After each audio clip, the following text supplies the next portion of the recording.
Hello dear, আজ সকালেই আমি সিভিল ক্যাথেড্রালে পৌঁছে গেছি। আমার বিশেষ ইন্টারেস্ট ছিল এর মধ্যে যে ক্রিস্টোফার কলম্বাসের টম, তার মানে ক্রিস্টোফার কলম্বাসের যে সমাধিক্ষেত্র, সেটা দেখার জন্য। আমি এখন এসে গেছি গির্জার একেবারে শেষ প্রান্তে অবস্থিত ক্রিস্টোফার কলম্বাসের সমাধিক্ষেত্রের সামনে। কলম্বাসের সমাধি এখানে হলেও কলম্বাসের জন্ম কিন্তু এখানে নয়। কলম্বাসের জন্ম ইটালিতে, সেই 1451 সনে জিওনা নামে, মোস্ট প্রবলি জিওনা ওর গিওনা হবে, সেই নামে একটা জায়গা, ছোট্ট একটা জায়গাতে ওর জন্ম। তবে ওনার যে সমাধি ক্ষেত্র নিয়ে কিন্তু একটু বিতর্ক আছে। বিতর্কটা এখানেই যে ডোমিনিকান রিপাবলিকের সান্টা ডোমিনিকা নামে একটা জায়গাতে একটা সমাধিস্থল আছে, সেখানে নাকি অস্থির কিছুটা অংশ সেখানে সমাধিত করা হয়েছে।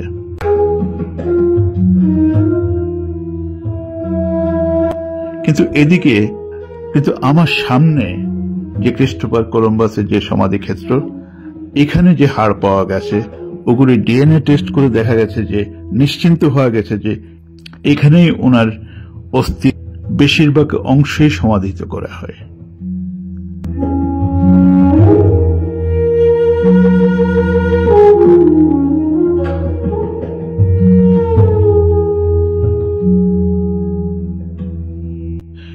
এই নিয়ে যতই কন্ট্রোভার্সি থাকুক না কেন, এই যে সমাধিস্থলটি, এটা এক্সট্রিমলি শিল্প সমৃদ্ধ। অমন সমাধিক্ষেত্র অন্তত আমি পৃথিবীর কোথাও দেখিনি। টু বি ভেরি অনেস্ট, আমি দেখিনি কোথাও পৃথিবীর।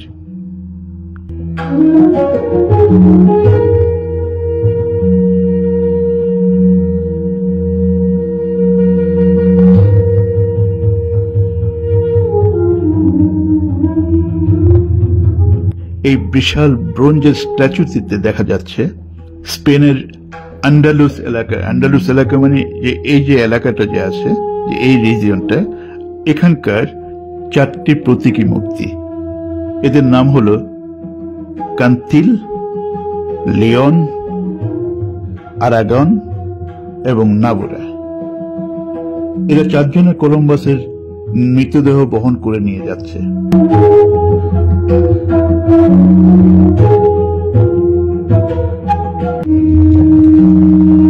এখানে একটি কথা বলে রাখা ভালো, আপনি এই গির্জাতে যখন ঢুকবেন তখন কিন্তু আপনার টুপি খুলে আপনাকে ঢুকতে হবে ভেতরে। আর মেয়েরা কোনো শর্টস পরে ঢুকতে পারবে না এবং কোনো খোলামেলা পোশাক পরেও কিন্তু এখানে ঢুকতে পারবে না। এটি হয়তো ক্রিস্টোফার কলম্বাসের প্রতি সম্মান জানানোর জন্যই অমনটি করা হয়েছে।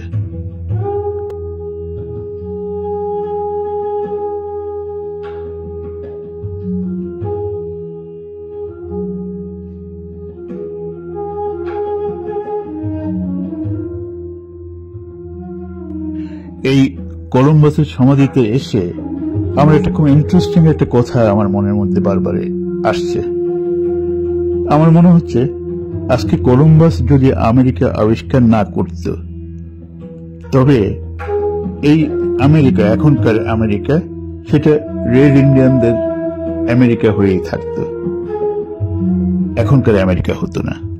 তাই আমি মনে করি যে ক্রিস্টোফার কলম্বাসের এই যে সমাধিক্ষেত্র, এটি আমেরিকানদের একটি তীর্থক্ষেত্র হওয়া উচিত।